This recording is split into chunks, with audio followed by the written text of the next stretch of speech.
Minha arba'atun hurum. Ada 4 bulan yang disebut dengan bulan haram. Yang pertama Zulhijjah, yang kedua Zulqa'dah, Zulhijjah, Muharram, dan Rajab. Salasun mutawaliyatun. Ada 3 bulan yang berurut-urut. Ada 3 bulan yang tak terpisah. Itulah dia Zulqa'dah, Zulhijjah, dan insya Allah tak lama lagi kita akan masuk ke bulan Muharram. Sedangkan yang 1 bulan ini ma baina Jumada wa Sya'ban, terletak di antara bulan Jumadil Akhir dan bulan Sya'ban, yaitu disebut dengan bulan Rajab. Jadi pada bulan-bulan ini kita dianjurkan beramal. Amal yang paling afdal adalah melaksanakan puasa-puasa sunat. Khusus untuk bulan Muharram nanti itu ada puasa sunat yang disebut dengan puasa Asyura.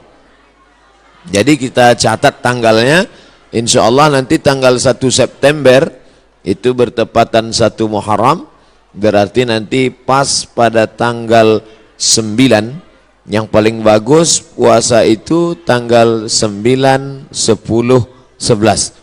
Kalau tidak sanggup 3 hari, karena kata Nabi SAW, jangan sama puasanya dengan puasa Bani Israel.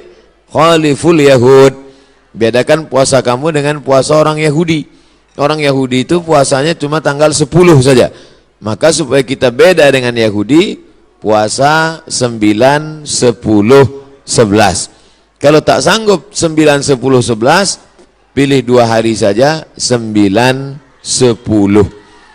Nah, ketika Nabi sampai ke kota Al-Madinah Al-Munawwarah, Nabi melihat orang-orang Yahudi di Madinah itu puasa. Di Madinah ada 3 orang Yahudi. Yahudi Bani Nadir, Yahudi Bani Quraizah, Yahudi Qainuqa. Mereka tak makan, tak minum pada hari itu. Nabi bertanya, "Ma hadza?" Hari apa ini? Mereka menjawab, "Hadza yaumun salihun." Ini hari yang baik. Najjallahu fihi Musa wa aghraqa fihi Fir'aun. Hari ini Allah menyelamatkan Nabi Musa dan menggelamkan Fir'aun laknatullah alaih. Maka kemudian mereka bersyukur kepada Allah dengan melaksanakan puasa pada tanggal 10 karena Allah sudah menyelamatkan Musa alaihi salam dan menenggelamkan Fir'aun. Maka Nabi Muhammad SAW berkata, "Nahnu ahaqqu bi Musa minhum." Kami lebih berhak terhadap Nabi Musa daripada mereka. Maka Nabi pun melaksanakan, memerintahkan fa'amara bi siyamihi. Nabi memerintahkan puasa. Jadi tentang puasa Asyura ini tidak ada ikhtilaf antara ulama tentang disyariatkannya berdasarkan hadis-hadis yang sahih tuntunan Nabi Muhammad sallallahu alaihi wasallam. Oleh sebab itu kita yang berbadan sehat, khususnya bagi perempuan yang banyak punya hutang puasa kemarin, dengan berpuasa di Asyura 9, 10, 11 dia sudah bisa mengqadha, mengganti 3 hari puasa yang tinggal. Karena perempuan yang kemarin tinggal puasanya di bulan Syawal, di bulan Muharram, di bulan Ramadan, itu bisa diganti bulan Syawal sebanyak 6 hari. Orang yang berpuasa 6 hari di bulan Syawal otomatis dapat pahala puasa sunat walaupun niatnya qadha. Begitu kata Imam Abu Zakaria Al-Ansari dari kalangan mazhab Syafi'i yang disebutkan dalam kitab Fatawa Al-Azhar oleh Syekh Atiyah Saqar. Niatnya niat qadha saja, tidak niat sunat. Karena kalau niat sunat qadha tak dapat. Tapi kalau niat qadha maka otomatis pahala puasa sunatnya dapat. Begitu juga dengan orang yang puasa Senin Kamis, niat qadha dia hari Senin, maka qadhanya lunas dan pahala Senin dapat. Niat qadha dia hari Kamis, pahala qadhanya dapat dan otomatis dapat pahala puasa sunat. Begitu juga dengan nanti 3 hari di bulan Asyura, di bulan Muharram itu 9, 10, 11 niatnya niat qada. Nawaitu sauma qada'in. Saya berniat puasa qada mengganti yang Ramadan tinggal kemarin. Apakah karena haid, maaf cakap, atau karena menyusukan anak, atau karena mengandung anak, atau karena baru melahirkan karena nifas, maka mesti diganti. Cara yang paling efektif adalah sekali dayung 2-3 pulau terlampaui. Walaupun ini masalah perempuan, tapi laki-laki mesti tahu, karena semua laki-laki punya istri, punya anak perempuan, punya kakak perempuan, punya adik perempuan. Inilah perlunya fiqhul mar'ah, fikih perempuan. Dengan melaksanakan puasa, badan sehat. Karena ternyata makanan yang kita makan itu banyak bakteri racun di dalamnya. Kenapa padi kita bisa tumbuh tak ada dimakan wereng? Karena ternyata disemprot dengan pestisida. Kenapa buah apel yang kita makan itu tidak berulat? Karena ternyata ulat tak mau memakan apel karena ada pestisida. Bahkan ikan asin yang kita makan pun itu kena formalin. Makanya tak dikerubungi lalat. Lalat pun tak mau. Kita aja yang mau makan ikan asin tuh. Oleh sebab itu orang yang pandai ditengoknya mana ikan asin yang tak dikerubungi lalat tak dia beli. Walaupun nampaknya segar. Begitu juga dengan ikan. Dulu kita tahu ikan cuma di es saja. Sekarang ikan disiram, direndam pakai formalin. Akhirnya kita memakan racun. Maka muncullah ada kanker darah, kanker tulang, kanker cancer kata orang barat. Tak ada obatnya sampai sekarang. Ternyata penyakit-penyakit ini bisa hilang dengan menerapkan namanya terapi fasting. Fasting artinya menahan makan. Orang barat tak tahu puasa. Mereka tetap makan buah, makan ringan, minum air putih. Tapi mereka tak makan dari pagi sampai siang sampai malam. Ternyata kalau kita tidak makan, maka badan kita memakan diri kita sendiri. Itulah racun-racun hilang di dalam badan kalau orang menerapkan terapi fasting tak makan ini selama 8 hari dalam sebulan. Subhanallah, Masya Allah, ini belum lahir Nabi, belum lahir lagi orang yang menemukan penyakit ini sudah diajarkan oleh Nabi Muhammad SAW. 8 hari tak makan dalam sebulan, Senin Kamis, Senin Kamis, Senin Kamis, dan Senin Kamis. Maka siapa yang melaksanakan puasa Senin Kamis, tapi yang lebih bagus lagi adalah lebih banyak daripada Senin Kamis. Karena kalau Senin Kamis cuma 8 saja, tapi yang lebih banyak daripada itu adalah 15 hari. Ahabbus saum ilallah saumi Daud. Puasa yang paling disukai Allah adalah puasa Nabi Daud alaihi salam. Yasumu yauman, puasa hari ini, makan besok. Puasa hari ini, makan besok. Adapun saya menyampaikan tentang puasa ini karena kebetulan kita di hari baik, bulan baik. Bukan berarti saya sedang puasa, tidak. Jadi jangan nanti ketika diajak makan, Ustadz itu cuma pandai ceramah aja itu. Buktinya dia makan juga. Ini pun ceramah ini tak terlalu lama. Karena tadi saya dapat kabar cepat sikit, kepiting ini udah mau lari gitu. Bapak Ibu yang dimuliakan Allah Subhanahu wa taala, oleh sebab itu nampaknya di masa akan datang tak bisa lagi kita ceramah dalam masjid, mesti dibuatkan pentas karena jamaah mengamuk-ngamuk. Ini kalau dipeturutkan betanggalan pintu-pintu masjid ini nanti lama-lama. Saya beberapa tablik akbar nih saya minta supaya di dalam masjid.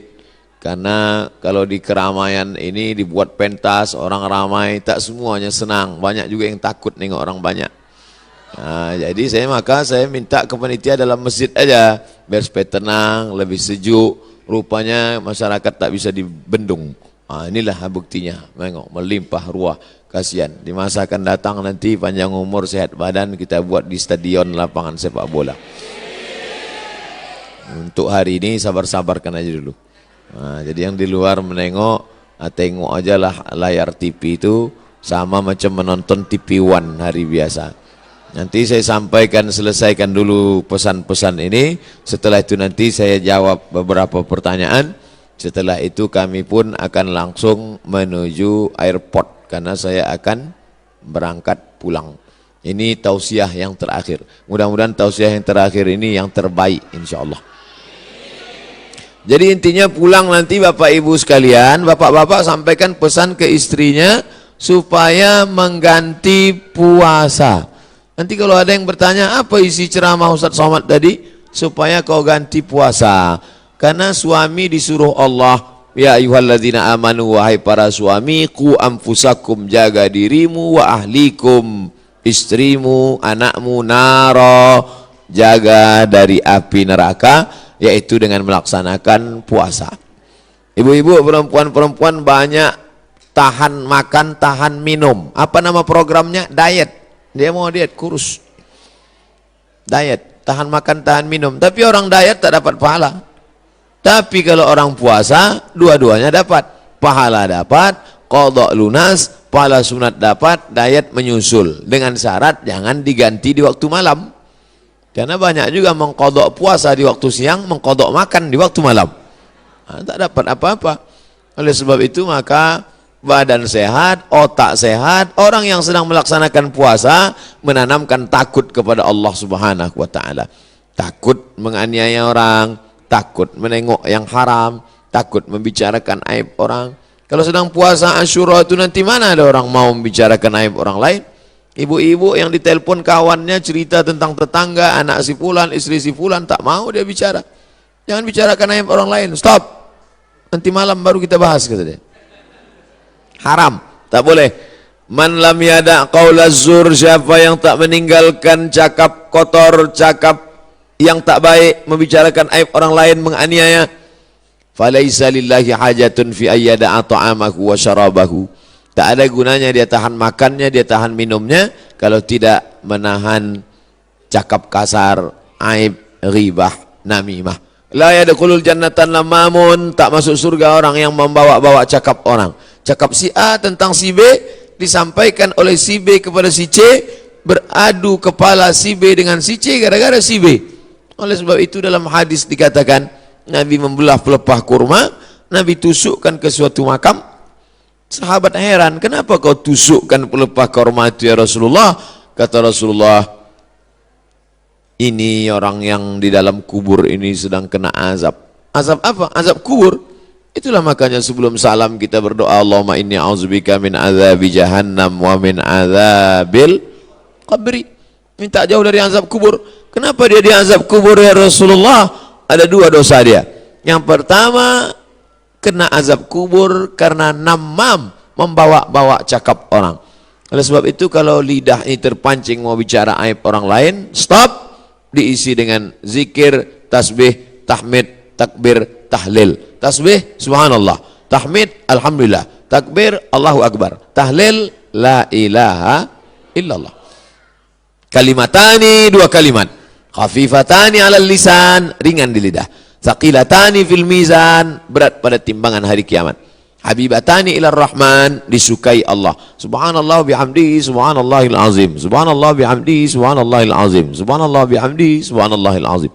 Jadi yang paling bagus diisi pada bulan haram ini, Dzulqa'dah, Dzulhijjah, Muharram, ini adalah puasa sunat. Tapi ada 4 hari di bulan ini tak boleh puasa. Di antara 3 bulan ini ada 4 hari tak boleh puasa. Itulah dia tanggal 10, tanggal 11, tanggal 12, tanggal 13. Kenapa tak boleh puasa? Karena hari raya daging kambing melimpah ruah. Walaupun tak semua bisa makan kambing ini, karena asal ditengoknya, baru menengok bungkusnya aja sudah naik darah tingginya. Belum lagi makan dagingnya. Nah, adapun sekarang inilah masanya membakar kolesterol, membakar karbohidrat, membakar yang kita makan pada saat penyembelihan hewan kurban kemarin. Adapun ibu-ibu, bapak-bapak yang masih banyak daging kurban di freezer itu, sedekahkanlah kepada anak yatim, fakir miskin. Ini udah hari raya yang keberapa ini di bulan Zulhijjah. Sudah mau habis bulan Zulhijjah, masuk bulan Muharram, tapi kulkas masih banyak yang belum bisa ditutup. Masih menyipak kaki kambing itu lagi. Oleh sebab itu, maka ini menunjukkan kita ini ada sifat tamak, ada sifat tak ingin rezeki kita itu dimakan orang lain. Padahal puncak keimanan adalah la yu'minu ahadukum, kamu tak beriman hatta yuhibba li akhihi, sampai kau sayang kepada saudaramu ma yuhibbu li nafsihi, sama macam sayang pada diri sendiri. Tak sampai hati kita, makanan itu hanya lewat di leher kita. Kalau enak rendang kambing, gulai, soto, capcay, sop itu di lidah kita, di leher kita, maka kita bagikan kepada yang lain. Makanya kata Nabi SAW, idza tabakhta fa aktsir ma'aha. Kalau kau masak, banyakkan kuahnya. Kita disuruh masak banyak kuah. Untuk apa? Bagi kepada tetangga. Jadi kalau daging tadi tinggal 2-3 potong, masaklah nanti sore, banyakkan kuahnya. Bagikan. Tapi jangan gara-gara ceramah nih, ibu tu hasil bersedekah, kuah aja sih. Apa maknanya? Sedangkan sikit saja dia bisa berbagi, apalagi banyak. Oleh sebab itu maka dalam Islam, tapi masalah lapar ini tak bisa kita ceritakan. Lapar bukan teori, tak bisa diceritakan. Lapar menurut bahasa, lapar menurut istilah, lapar menurut etimologi, lapar menurut terminologi. Lapar mesti dirasakan. Setelah kita rasakan lapar itu, maka muncullah rasa berbagi. Lapar Ramadan sudah lupa, udah agak lama. Ramadan, Syawal, Zulqa'dah, Zulhijjah, 5 bulan setelah itu datang kita disuruh mengingat lapar lagi. Itulah dia lapar 3 hari, tanggal 9, tanggal 10, tanggal 11. Ngaji jangan cuma pengajian aja. Pengajian nonton TV, pengajian di YouTube, pengajian sekarang live langsung, cukup. Jangan sekedar pengajian tapi langsung diamalkan. Pulang dari sini ambil spidol, tengok mana kalender, tanggal 9, tanggal 10, tanggal 11, garis di bawah puasa Asyura. Andai maaf cakap, pas tanggal 9, 10, 11 dia haid, maka dapat tetap pahalanya karena sudah ada niat. Innamal a'malu binniat. Ibu kenapa tak puasa? Oh, mohon maaf, saya sedang halangan. Tapi niat sudah sampai. Adapun laki-laki tak ada alasan. Kau kenapa tak puasa? Aku niat aja sudah sampai. Anda tetap laksanakan. Maka bapak membangunkan istrinya. Rahimallahu mar'an, Allah merahmati laki-laki yang membangunkan ahli bait keluarganya supaya mengingatkan dia puasa besok. Bu, omak si Pulan, besok puasa, ganti puasa kodok kau yang tinggal Ramadan kemarin. Begitulah beruntungnya kalau punya suami solehah, kalau punya suami soleh, istri solehah. Tapi kalau dapat laki Fir'aun, tak mau tahu dia. Sholat kau sembahyang, tidak sembahyang bukan urusanku, puasamu bukan urusanku. Padahal dalam Islam diajarkan kita ini mesti menjaga orang yang ada di sekitar kita, keluarga, tetangga, sahabat, kerabat. Wa anzir ashiratakal aqrabin, berikanlah peringatan kepada keluarga-keluarga yang dekat. Ini penting sekali tentang masalah puasa ini. Semua penyakit berawal dari lambung. Semua penyakit berawal dari lambung. Oleh sebab itu maka kosongkan lambung, hilangkan bakteri. Coba tengok iklan di TV. Dari bakteri di dalam lambung itu muncul penyakit gula darah, muncul penyakit diabetes, muncul penyakit jantung koroner, muncul penyakit kanker, muncul penyakit makanan. Bagaimana supaya cara makanan tadi hilang? Ini diperbanyak puasa sunat. Bagi yang sudah puasa sunat, alhamdulillah. Bagi yang mencoba, mudah-mudahan disampaikan Allah Subhanahu wa taala niatnya sampai akhir. Jangan takut nanti puasa sunat badan lemas, puasa sunat, kecuali dia pekerja berat. Pekerja berat tidak dianjurkan puasa sunat karena dia mencari nafkah.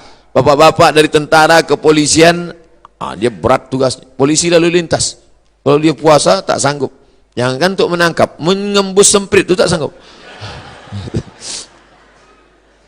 Sedangkan ini tugas negara, tugas ini wajib, sedangkan ini sunat. Jangan didahulukan yang sunat, meninggalkan yang wajib. Pegawai kantor camat disuruh duduk, pelayan masyarakat dari pagi sampai sore duduk. Tidur pula di musola. Orang mau ngurus KTP, akte kelahiran, perpanjangan segala macam, mana pegawainya? Tidur di musola. Kenapa? Puasa sunat, makan haram. Karena dia digaji oleh negara, APBN, APBD untuk melayani masyarakat. Bekerja itu wajib, sedangkan puasa ini sunat. Ini kalau ada orang model begini, ini orangnya alim tapi jahil. Alim kok jahil? Semangat beribadahnya kuat, tapi tidak punya ilmu pengetahuan. La ilaha illallah. Tapi tengok pangkal ayatnya, fa'lam annahu la ilaha illallah. Apa makna fa'lam? Berilmu. La ilaha illallah penting, tapi ada ilmu tentang la ilaha illallah. Siapa itu Allah? Awaluddin ma'rifatullah. Perkara pertama dalam agama ini adalah mengenal Allah. Wujud, qidam, baqa, mukhalafatul hawadis, qiyamuhu binafsi, wahdaniyah, qudrat, iradat, ilmun, ayat, sama, basar, kalam, kaji, sifat 20, mengenal Allah subhanahu wa ta'ala. Akidah pokok pangkal yang pertama. Setelah akidahnya kuat, barulah ibadah. Salat, puasa, zakat, haji, umrah, zikir, baca Quran. Tapi ada ibadah dalam hati. Salat nampak, Allahu Akbar. Haji, haji paling nampak. Setahun lagi mau haji, kendurinya dari sekarang. Sudah balik haji, pakai sorban, pakai jubah, ditulis pula di pangkal nama, haji. Kalau tak ditulis pakai spidol, tak mau datang undangan. Tapi ada ibadah dalam hati tak nampak. Apa dia? Ridha. Apa dia? Qanaah. Apa dia? Sabar. Mana nampak orang ridha? Ridha itu artinya menerima ketetapan Allah subhanahu wa ta'ala. Termasuklah ibu-ibu yang di luar ini semuanya adalah orang-orang yang ridha. Tak nampak ustaz tu tak apa-apalah. Suaranya pun jadilah. Adapun tadi yang sempat unjuk rasa itu sekarang udah agak ridha sikit. Nanti setelah kita masuk ke dalam surga, ditanya oleh Allah, surga kalian sudah dapat, makanan kalian sudah dapat, sungai taman-taman mengalir sudah dapat, maza turidun, penghuni surga kalian mau apa? Penghuni surga menjawab, ridhaka. Ada satu yang kami belum dapat, ridha engkau ya Allah. Karena yang mendapatkan ridha Allah adalah orang-orang yang ridha di dunia, menerima ketetapan Allah subhanahu wa ta'ala. Nah, jadi yang di luar ini udah ketetapan Allah, terima aja lah. Gitu cara menenangkan orang yang di luar-luar nih.